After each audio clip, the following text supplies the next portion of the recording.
안녕하세요, 3학년 학생 여러분. 2단원 네 번째 수업을 시작하도록 하겠습니다. 오늘은 화학 반응이 일어날 때 어떤 규칙성을 가지고 일어나는지 살펴보도록 하겠습니다. 오늘은 화학 반응 중에서 질량 보존의 법칙에 대해서 알아보도록 하겠습니다. 자, 우리가 이렇게 생긴 나무 토막을 이용해서 이렇게 생긴 네모난 나무 틀을 만든다고 생각을 해봅시다.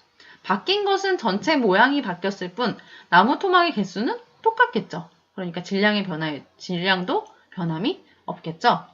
자, 이렇게 화학 변화가 일어나게 되면 물질을 이루는 원자들이 막 재배열되어서 새로운 물질이 만들어지게 되는데 이때에도 질량 변화가 있을까요?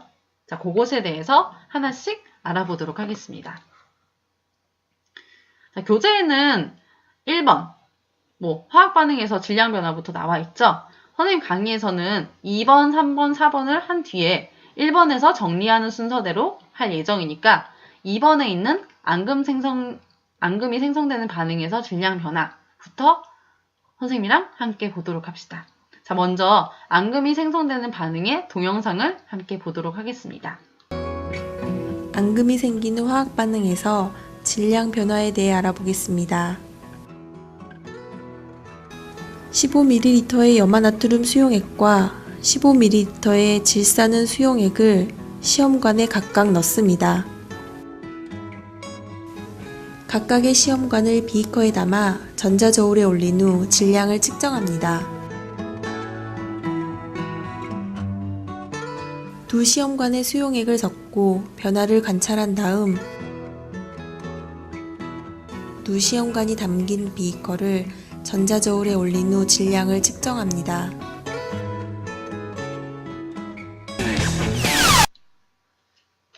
자, 우리 앞에 동영상에서 염화나트륨 수용액이랑 질산은 수용액을 섞었을 때 반응 전이랑 반응 후랑 무게가 어땠죠? 반응 전에도 188.3g, 반응 후에도 188.3g이었죠. 그러니까 반응 전이랑 반응 후에 질량 변화가 없었죠. 그러면 조금 더 자세히 살펴보도록 하겠습니다. 자, 전체 질량은 반응 전이나 반응 후나 똑같았어요. 그러면 왜 반응이 일어나고 난 뒤에 여기가 뿌옇게 흐려지는 걸 볼 수가 있었죠? 요거는 왜 그랬을까? 자, 여기 염화나트륨에서 염화이온이랑 질산은의 은이온이 만나서 염화은을 만들었기 때문이에요.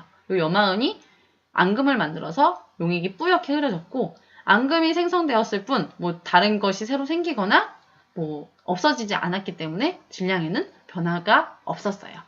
자, 이것을 모형을 통해서 조금 더 자세히 살펴보도록 하겠습니다. 자, 이것을 모형을 통해서 자세히 살펴보면 여기 염화이온이랑 여기 있던 은이온이 만나서 염화은이 만들어졌고 여기 나트륨이온이랑 여기 질산이온이 만나서 질산나트륨을 만들었어요. 그러니까 반응물질을 구성하는 입자들이 서로 막 섞여서 이렇게 만나서 배열을 달리했을 뿐 새로운 입자가 생기거나 사라지거나 하지 않았기 때문에 반응물질의 질량이랑 생성물질의 질량이 변화가 없음을 우리가 알 수가 있었죠. 자, 이번에는 세 번째로 기체 반응에서 질량 변화가 어떻게 바뀌는지 한번 살펴보도록 하겠습니다. 자, 이 실험도 역시 여러분이 집에서 충분히 할 수 있는 실험이에요. 한번 동영상을 통해서 보도록 합시다. 기체가 발생하는 화학 반응이 일어날 때 질량 변화에 대해 알아보겠습니다. 달걀 껍데기를 잘게 부수어 페트병에 넣습니다.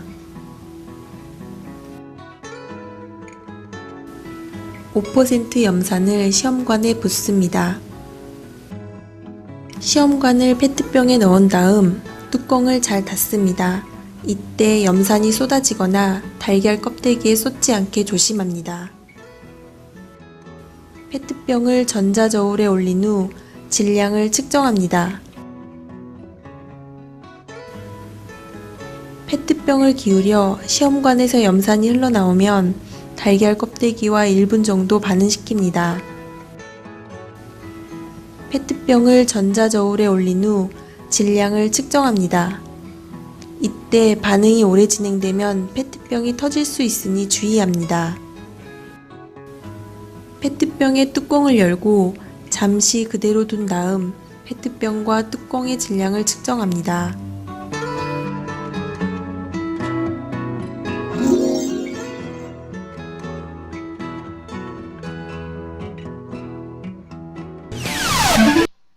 자, 요것은 여러분이 어떻게 실험을 할 수가 있냐면 집에 계란 껍질은 있을 거 아니에요. 그 계란 껍질이랑 식초를 이용해서 실험을 하면 돼요. 그러니까 계란 껍질이랑 식초로 실험을 하면 염산에서 계란 껍질이랑 반응하는 것처럼 격렬하게 반응은 안 하겠지만 기포가 생기는 것은 볼 수가 있어요. 자, 그럼 이 실험 내용을 조금 더 자세하게 살펴보도록 하겠습니다. 자, 우리가 거기서 질량을 세 가지를 동영상에서 질량을 세 가지를 비교했죠. 반응하기 전, 그리고 염산이랑 달걀 껍질을 반응한 후, 그 다음에 뚜껑을 열고 질량을 쟀을 때 당연히 처음에는 반응하기 전에 62.3g, 반응 후에 62.3g, 뚜껑을 열고 난 뒤에는 62g이었어요. 자, 뚜껑을 열게 되면 여기 안에 있던 기체, 이산화탄소가 날아가 버리기 때문에 다는 질량이 가랑 나보다는 작게 측정이 되겠죠. 자, 그러면 왜 달걀 껍질이랑 염산이 만나서 기체가 발생을 할까요? 그것은 바로 달걀 껍질에 있는 칼슘이랑 염산이 반응해서 이산화탄소 기체를 만들었기 때문이에요. 하지만 이 기체가 발생하더라도 반응 전이랑 반응 후에 총 질량이 변하지 않으므로 아까 봤듯이 뚜껑을 닫고 반응시키기 전이나 반응시킨 후다 질량은 같은 것을 볼 수가 있었죠.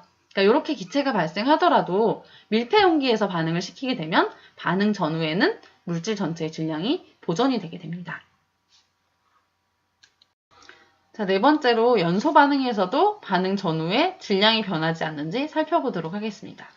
자, 강철솜을 태우게 되면 철이 공기 중에 산소랑 반응해서 산화철을 만들게 되는데 반응 후가 되면 질량이 더 무거워지게 됩니다. 자, 그럼 이거는 질량이 변하는 걸까요? 자, 아니죠. 자, 얘가 왜 그렇게 되냐면 밀폐되지 않은 공간에서 철이랑 산소를 연소시켰기 때문에 그때는 연소 전보다 질량이 증가하는 것으로 보이게 돼요. 하지만 이렇게 밀폐된 공간에서 철을 연소를 시키게 되면 산소랑 철이 만나게 돼요. 그러니까 반응 전이나 반응 후나 질량의 변화가 없어지게 됩니다. 그러니까 산소가 이렇게 충분히 들어있는 공간에서 강철솜을 연소를 시키게 되면 반응 전후의 질량은 변함이 없고 이것을 모형으로 나타낸 그림이 여기 있는 그림과 같습니다. 그러니까 처음에는 철이랑 산소가 따로 있다가 연소 반응이 일어나게 되면 철이랑 산소가 결합을 하겠죠. 그러면서 산화철이 만들어지게 되고 이때 뭐 새로운 물질이 들어오거나 사라지지 않았기 때문에 질량이 보존이 되게 되는 겁니다. 자, 우리가 그러면 1번으로 돌아가서 화학 반응에서 질량 변화에 대해서 정리해 보도록 하겠습니다. 자, 화학 반응에서 반응 전, 반응 후에는 물질의 총질량이 변하지 않는다. 자, 그 이유는 화학 반응이 일어날 때 물질이 이루는 원자의 배열은 달라지더라도 원자의 종류랑 개수가 변하지 않기 때문에 총 질량이 변함이 없는 거예요. 자, 이렇게 반응 전후에 질량 변화가 없음을 나타내는 법칙이 바로 질량 보존의 법칙입니다. 자, 이 질량 보존의 법칙을 처음 주장한 과학자는 바로 라부아지에라는 과학자예요. 자, 지금 우리가 보기에는 어찌 보면 당연한 주장 같지만 당시에는 연금술이 유행을 했어요. 그러니까 연금술이 뭐냐면 이상한 물질을 막 합쳐서 금을 만들어내는 거예요. 그러니까 그때 사람이 주장한 주장이니까 당시 주장 내용으로서는 되게 혁명적인 내용이었던 거예요. 그러니까 연금술을 부정하는 내용이었던 거죠. 아무튼 정리를 해보자면 앙금이 생성되는 반응이거나 기체가 발생하는 반응이거나 연소 반응이거나 반응 물질의 질량이나 그러니까 반응 전 물질의 질량이나 생성 물질의 질량이나 똑같다. 그것이 바로 질량 보존의 법칙의 예가 되겠습니다. 자, 이걸 정리하기 위해서 한번 모형으로 살펴보도록 하겠습니다. 자, 우리 마그네슘이랑 염산을 반응시켜 볼게요. 그러면 마그네슘에 있는 마그네슘 이온이랑 염화 이온이 만나서 염화 마그네슘이 되고 수소가 발생을 해요. 그래서 반응 전후에 마그네슘의 개수, 수소의 개수, 염소의 개수를 다 세어봤더니 마그네슘의 개수는 반응 전이나 후나 하나, 수소는 2개, 염소는 2개죠. 그러니까 화학 반응이 일어나게 되더라도 질량이 변함이 없음을 알 수가 있겠죠. 자, 여러분 어떻게 오늘 내용은 이해하기가 쉬웠나요? 자, 이것도 여러분이 한번 실험을 해보면서 수업 시간에 이해를 해보면 지금 이것보다 더 이해하기 쉬울 거라고 생각을 합니다. 자, 여러분 그러면 수업 시간에 만나보도록 하겠습니다. 자, 이상으로 거꾸로 수업 4번째 시간을 마치도록 하겠습니다. 감사합니다.